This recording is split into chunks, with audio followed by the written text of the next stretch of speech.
अयोध्या पहुंचे कृषि मंत्री सूर्य प्रताप शाही ने संभल जाने से रोके गए सपा नेता माता प्रसाद पर कहा कि सपा वाले हमेशा धरने पर बैठते रहते हैं।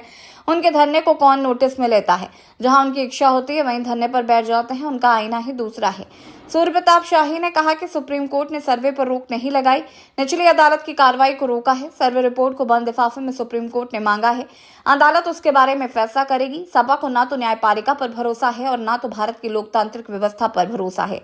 मिल्कीपुर उपचुनाव को लेकर सूर्य प्रताप शाही ने कहा कि मिल्कीपुर की जनता लोकसभा चुनाव के परिणाम को लेकर पश्चाताप कर रही है और जब उसे अवसर मिलेगा वो भाजपा के कमल के फूल को खिलाएगी। प्रयागराज में लगने वाले महाकुंभ पर सूर्य प्रताप शाही ने कहा कि 16 जनवरी मकर संक्रांति से महाकुंभ प्रारंभ होगा। उत्तर प्रदेश सरकार महाकुंभ को अभूतपूर्व ऐतिहासिक बनाने के लिए सारे प्रयास कर रही है। जिस तरह से अयोध्या में योजनाबद्ध तरीके से परियोजनाओं को प्रारंभ किया गया है, ठीक उसी प्रकार से महाकुंभ की तैयारी की दृष्टि से योजनाओं को तेज गति से पूरा किया जा रहा है। हमारे पास 10 दिनों के भीतर भेज दी जाए बंद लिफाफे में सीक्रेट तरीके से, तो अदालत के भीतर अदालत उसके बारे में फैसला करेगी।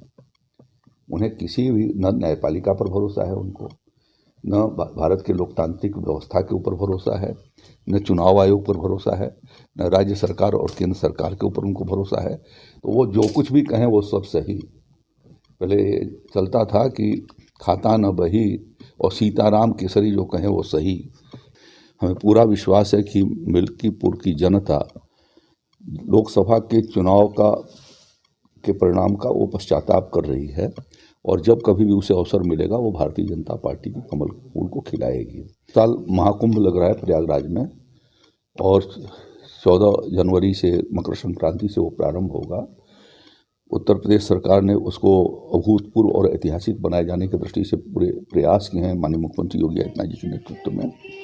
इस बीच में आदरणीय प्रधानमंत्री जी भी कार्यक्रम वहाँ पर संभावना है कि उसके पहले वो आए और जो वहाँ की विविध योजनाएं जो वहाँ पर भारत सरकार और राज्य सरकार के द्वारा जो प्रारंभ की गई हैं उसमें से अधिकांश का 10,000 करोड़ रुपए से ऊपर के योजनाओं का उनके हाथों में लोकार्पण के तारीखें भी निर्धारित होने वाली हैं।